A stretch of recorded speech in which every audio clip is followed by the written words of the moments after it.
한국인들은 잘 모르고 있지만 현재 전 세계가 하는 행동이 논란이 되고 있는 상황이 연출되고 있습니다. 이런 적은 처음이기 때문에 들려오는 소식들은 한국 입장에서 당황스럽기도 한 것입니다. 바로 세계 각국이 한국의 일거수일투족을 지켜보고 있다는 것인데 국가마다 반응도 제각각인 것으로 나옵니다. 왜 그러한 현상이 생기고 있는지 이유가 궁금한데요.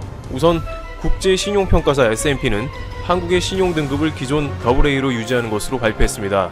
앞으로 경제가 어떻게 될지 예측은 불가능합니다만 현재 상황에서 한국의 경제 및 신용도는 건재하다는 판단을 한 겁니다. 게다가 올해 마이너스 1.5%의 경제 성장률을 기록한 다음 올해 위축된 한국 경제가 내년에는 5%로 튀어오른다 전망했습니다. 그런데 이와 같은 한국의 경제 전망은 세계 각국에도 일종의 희망이 되고 있는 것으로도 보여지고 있습니다. 프랑스 재무부와 상원의원, 상공의회소 등은 한국 정부와의 화상회의를 통해서 한국의 경제 분야의 선방한 모습에 대해 우리도 참고하고 싶다고 밝혀왔습니다. 프랑스는 마이너스 6% 정도의 GDP 감소를 예상하고 있으며 보건 당국뿐만 아니라 경제 분야에서도 한국을 모범 사례로 보고 도움을 요청했습니다. 세계 주요 선진국들이 보건 사태뿐만 아니라 한국의 움직임 하나하나를 주시하고 있는 상황인데 이러한 S&P의 한국 신용등급 발표가 여전히 AA인 것을 확인하고 자국들도 경제 회복의 단서를 찾을 수 있다는 것입니다. 독일에서도 한국과 우리는 같은 민주주의다. 그들은 중국이 아니고 우리도 그들처럼 할 수 있다고 밝혔습니다. 최근 한국에서 꾸준한 소식을 영국에 전하고 있는 로라 비커 영국 특파원은 드디어 한국이 하루 10명 이하로 떨어졌다며 트위터에서 크게 놀라는 모습을 표현했습니다. 세계 각국은 현재 한국에 매일매일 보고되는 숫자들이 결국 자신들도 그렇게 될 수 있다는 희망을 주는 것입니다. 반대로 한국이 무너지게 되면 전 세계에서도 희망이 꺾이며 이 사태가 극복하기 쉽지 않다는 것을 느끼게 될 것이므로 나름 한국의 무거운 책임감이 느껴지는 국면이기도 합니다. 따라서 일각에서는 한국인들이 끝까지 사회적 거리두기를 다소 불편하더라도 실천하는 게 중요하다고 강조합니다. 바로 그것이 전 세계에 동시에 희망을 주는 일인 것입니다. 이러한 한국에 대한 관심은 정반대로 나타나기도 했는데요. 10명 이하로 숫자가 나오자 환호성을 지르는 나라가 있는 반면 이웃나라 일본에서는 한국의 숫자를 보고 적지 않은 충격을 받은 것으로 나타나고 있습니다. 일본은 매일매일 급증하는 상황인데 이런 상황에서 일본 매체에서 한국의 데이터를 보고 환호하기보다는 자신들은 그렇게 못한다며 자책을 합니다. 심지어 일종의 시샘이 일기도 하는 모양새로 느닷없이 일본 방송사에서는 과거 대한항공의 땅콩 회항 사건을 내보내면서 한국의 단점에 대한 방송을 편성하기도 하는 모습입니다. 굳이 과거의 대한항공 땅콩 회항 사건을 왜 지금 일본에서 내보내는가에 대해서는 한국은 전 세계에서 가장 잘하고 있다는 소식에 대해 일본에서는 그다지 달가워하지 않는다는 현지 교포들의 언급이 있었는데 그와 같은 맥락으로 판단되는 부분입니다. 어쨌든 일본에서도 한국의 매일매일이 초유의 관심사로 떠올랐다는 데에는 이견이 없어 보입니다. 한편 뒤늦게 상황이 안 좋아진 인도에서는 다른 나라가 한국에 시행하는 방식의 업그레이드 버전으로 자국에서 한국 업체가 진단키트를 직접 생산하기로 합의를 본 상황입니다. 중국산 키트를 사용하던 인도 당국은 그 정확도가 5%대로 매우 부정확한 것을 깨닫고 인구가 많은 인도 특성상 30분 내로 결과를 알아야 하기 때문에 한국의 특정 제조업체를 인도에서 법인 설립 후 직접 생산하는 방식으로 돌린 것으로 전해집니다. 인도에서 이례적으로 법인 설립을 비롯해 제조 허가까지 매우 빠르게 내준 것은 미국 FDA조차 예외 임시 허가를 내줄 정도로 현 상황이 위중한 데다가 전 세계가 현재 참고할 만한 국가가 한국밖에 없다고 하는 인식이 퍼져나가면서 인도 당국도 예민한 보건 분야이지만 결단을 내린 것으로 보입니다. 이와 같이 한국의 움직임은 매일매일 전 세계가 그 일거수일투족을 지켜보고 있는 상황이 나타나고 있습니다. 미국 CDC는 이번 겨울에 훨씬 더 강력한 사태가 나타날 수 있다고 공식 발표한 상황입니다. 따라서 한국 당국이 임무를 끝까지 잘 완수하는 것이 하나의 중요한 미션이 된 셈입니다. 전 세계가 눈 뜨자마자 매일매일 가장 먼저 보는 데이터라는 한국, 끝까지 이번 사태를 잘 이겨낼지 귀추가 주목됩니다. 트리블티브 여기서 마치겠습니다. 추천 한번 정중히 부탁드리면서 들어가 보겠습니다. 자, 오늘 녹음물에서 다뤄지는 모든 일본 관련 내용은 일본 정부의 공식 발표 및 아사히 언론이나 교도통신 등 유력 주간지 발표 내용 등 공인된 기관의 내용만을 참조해서 만들어졌음을 구글 AI님께 먼저 공시 드리면서 들어가 보겠습니다. 지금 제목에 나와 있는 길가에 쓰러진 분 관련 내용도 지금 쓰러진 분이 사망 후에 이제 확인이 된, 뭐 다들 이해하시죠, 맥락을? 이미 일본 언론에서 다 발표돼서 확인된 내용이죠. 검색해 보시면 뭐 다 나오는 내용입니다. 제 뇌피셜이 아닙니다. 자, 가보죠.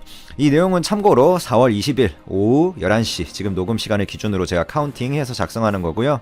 일본 정부가 이번 이슈의 어떤 사태에 대한 대응책으로 다음 달 정도에 나올 것 같아요. 전 국민에게 1인당 113만원씩 현금으로 돈을 뿌리기로 결정을 했습니다.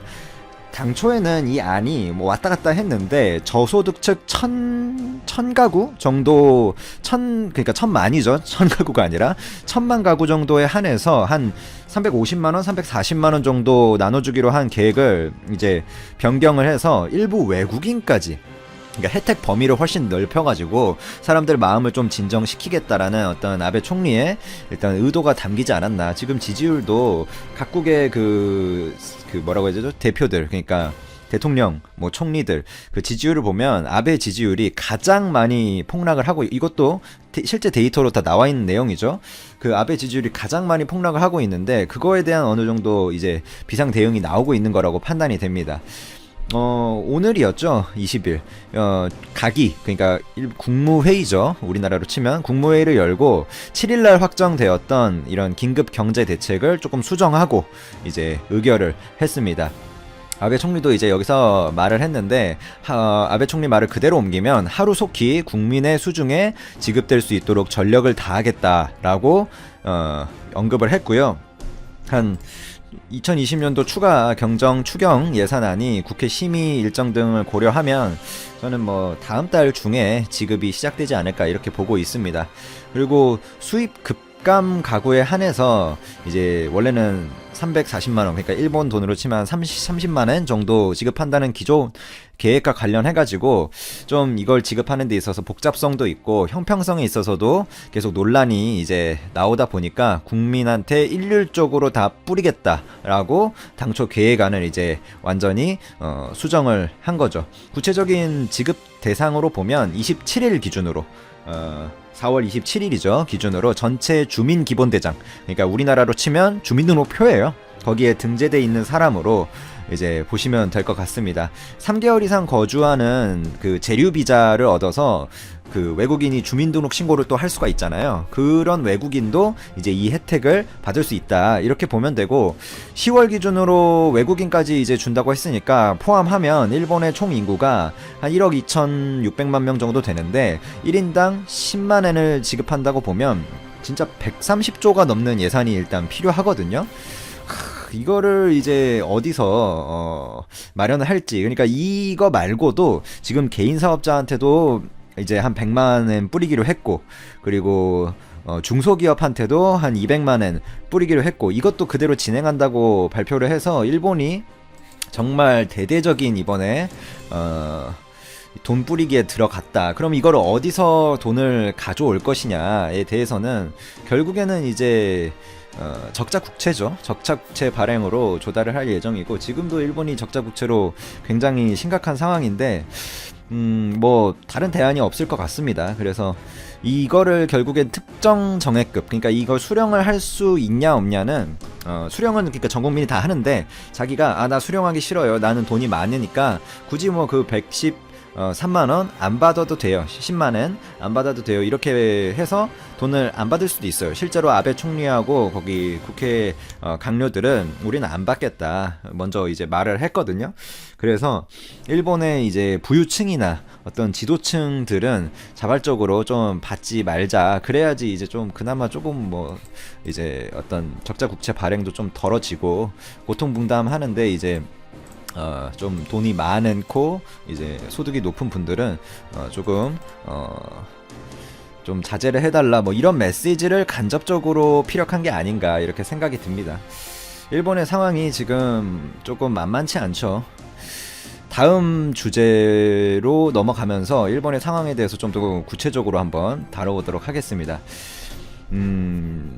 제가 이번 내용은 이 길가에 쓰러진 사람이 결국에 사망 후에 이제 그걸로 확인이 된 이 상황은 뭐 사실 그냥 확인이 됐다. 그게 어떤 팩트, 사실 관계이기 때문에 이거 이미 다 보도가 된 내용이고요. 일본 내에서도 우리나라 언론에서도 보도가 된 내용이고, 그래서 이거는 뭐 굳이 다룰 필요가 없을 것 같고, 이번 보건 이슈로 인해서 그러니까 하루 사망자 수가 일본에서 지금 처음으로 20명을 넘었죠. 교도통신이 보도를 한 건데 20일 도쿄에서 6명이 사망한 것으로 발표되고, 전국 10개의 도도부현, 그러니까 광역 자치단체죠. 우리나라 말로 옮기면 여기서 22명이 사망한 것으로 공식 집계돼서 일본 정부에서도 공식 발표를 했습니다. 이런 하루 사망자 수가 20명이 넘은 거는 지금 거의 1월 달이었나요? 그러니까 이거 처음 나오고 나서 처음 있는 일이죠. 지금까지 누적으로 치면 요코하마 항에 이제 다이아몬드 프린세스, 이게 요코하마 항에 정박 중이었던 그때 거기서 13명의 이제 안타까운 생명이 또 했으니까 그거를 합하면 지금 누적으로 273명인데 조금 증가세가 있다 이렇게 볼 수가 있고, 도쿄도에서도 이제 새로 한 100명대의 그 분들이 나왔고, 대상자 분들이 나왔고, 광역 지역에서 또 한 350명 정도가 나왔고 계속해서 이제 나오고 있다. 그래서 조금 안타까운 상황이죠. 이거는 뭐 일본을 제가 뭐 좋아하고 말고를 떠나서 이제 사람의 생명이 달린 일이기 때문에 일본에서도 많이 고생을 하고 있을 것 같고, 이런 일본에서 판정을 받은 사람이 누적으로 치면 1만 명이 지금 일단 넘어갔고, 그리고 전세기편으로 이제 들어온 사람들이나 공항에서 이제 그 외국에서 들어와가지고 바로 이제 격리되는 그런 분들까지 이제 다 합해가지고 한 1만 1천 명이, 그리고 다이아몬드 프린세스가 원래 기타로 그 됐는데 그것까지 합하면 1만 2천 명을 이제 거의 바라본다, 뭐 이렇게 보면 심플할 것 같아요. 그래서 긴급 사태도 도쿄도 등 7개 광역 지역에서 선포가 됐는데, 제가 이 긴급 사태 선포도 언급을 드렸었죠. 그러니까 긴급 사태가 선포된다는 것은 결국에 이제 사적인 영역, 사적인 영토, 예를 들면 뭐 학교라든지 이런 거를 그 의료 시설로 전환해서 바로 쓴다든지, 뭐 아니면 개인 사유지 같은 거를 의료시설로 한다든지, 지역 이동 제한을 건다든지, 뭔가 이런 강력한 조치들이 법적인 근거상 시행 가능하게 되는 그런 게 결국에 긴급사태 선포를 하게 되는 배경인데, 그러면서 이제 일본이 좀 더 적극적으로 나서는구나 했는데, 그때 이제 7일날 긴급사태가 선포됐거든요. 그러니까 7일날에 한 5,165명이었어요. 그때 총 숫자가. 근데 13일이 지난 지금 살펴보면 한 2.3배 정도 급증을 했죠. 그래서 긴급 사태 선포를 하고 이런 확산세를 막지 못했다기보다는 조금 확산이 아무튼 된 면에 있어서 조금 안타깝게 생각을 하고 있습니다. 좀 더 강력한 분명히 조치를 위해서 이제 총리나 뭐 일본의 이런 그 간부들도 그런 걸 고려해가지고 이 긴급사태 선포를 했을 텐데, 이상하게 이게 선포를 하고 나서 오히려 더 이렇게 늘어나는, 그 실제 데이터상으로 팩터상으로 이렇게 증명이 되는 거니까요. 오히려 더 늘어나는 이런 상황에서 조금 안타까운 이제 마음이 저도 이제 들고 있습니다. 광역 지역별로 한번 보면 누적으로 한번 볼게요. 도쿄가 지금 3,200명 정도 가고 있고, 오사카가 1,300명 정도고, 가나가와가 한 800명, 지바가 한 700명, 그리고 사이타마가 한 700명, 여기도 거의 다 될 거예요. 그래서 전국 도도부현 가운데서, 도도부현이 이제 광역 자치단체가 47개 있잖아요, 일본에. 그 유일하게 이와테현에만 이제 그런 안타까운 상황이 이제 벌어지지 않고 있습니다. 이거 굉장히 이례적인 부분이죠. 이렇게 심각한 지금 상황인데도 여기는 굉장히 뭐 거기 자치단체별로 이제 이런 큰 차이를 보이고 있다. 그래서 처음에는 이제 일본이 기타로 분류됐던 다이아몬드 프린세스에서만 뭔가 문제가 됐었다라는 측면이었는데, 그게 이제 내륙으로 한 명, 두 명 확산이 되면서 지금은 조금 안타까운 상황이 되고, 결국에는 이제 피크치를 찍고 내려와야 이제 경제적인 측면이나 여러 가지 측면에서 긍정적일 수 있기 때문에, 저도 일본을 뭐 좋아하고 말고를 떠나서